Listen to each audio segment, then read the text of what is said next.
2. Hey everybody, on this next video we're going to talk about belts and testing fees.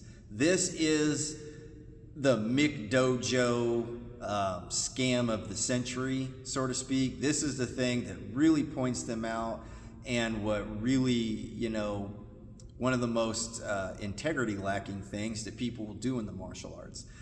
Most martial arts, most traditional martial arts, most legit martial arts maybe have 5-6 belts, that they have that you go through, and you go one belt to the next and you're done after about 6. Well, not done, but you get your black belt in like 6 belts.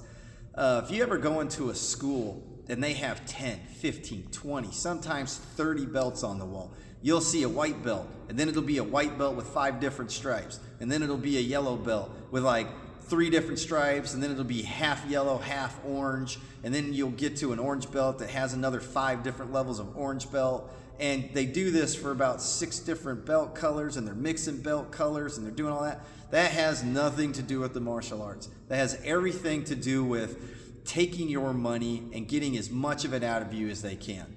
So basically, what they do is they want to test you, and they want to charge you testing fees for every one of those belts. So instead of getting 6 belt testing fees, which I don't think you should do anyway, in the martial arts, now they have 30. Because what they will do is you'll have your white belt, and then they'll test you for stripes on your white belt, and they'll charge you $50 for that testing fee.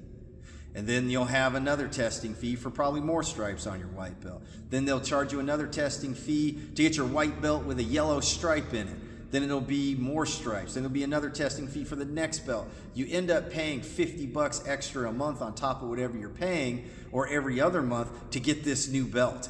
And then they'll start going up in price. Oh, well, once you get to your orange belt, it's $75.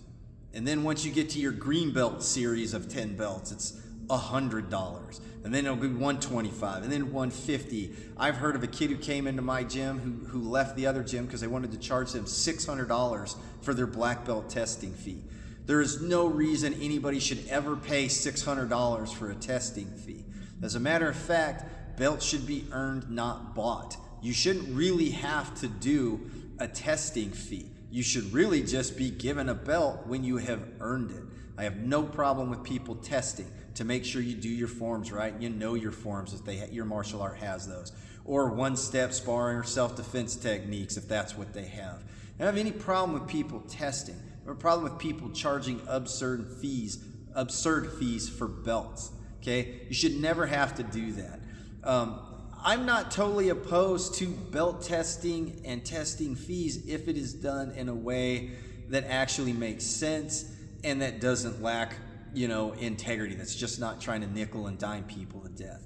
The only time I think belt testing fees are okay is kind of like when I started martial arts. I was a part of a Taekwondo association.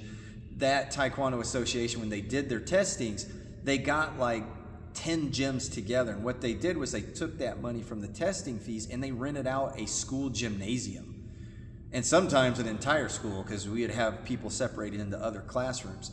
And they would rent a place out. And then after the testing was over, they had like pizza and drinks that they had used that testing fee money for.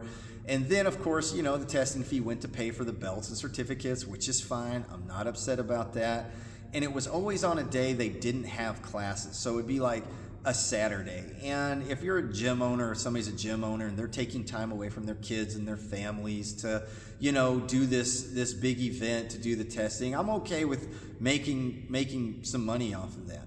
What I'm not okay with is you're coming to class, and during the regular scheduled class, somebody just hands you a belt or certificate and says, hey, you got this, thanks for your belt testing fee that you paid this month, but you didn't do any kind of test, or they didn't have a big testing event, they didn't need to rent anything out. So basically it's just a way to gouge thousands of dollars away from parents, and you're paying for belts. You're not earning them at that point, you are paying for them. They're never gonna fail you, which should always be something that's possible, right? But if you're paying these absurd fees, they're just gonna keep giving you the belts because they want you to keep paying the fees.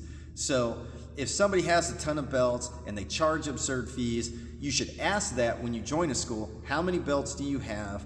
What are your belt testing fees? And if they tell you and say, hey, does it increase as the belt level goes up? These are questions you should ask. And if it says, yeah, and then go, well, how much is your black belt testing fee? And if they say it's like $600, leave. Or if they won't tell you what the belt testing fees are, leave, because they are going to be extreme and there is going to be a lot of them. So avoid places with lots of belts, lots of belt testing fees. Thanks. Bye.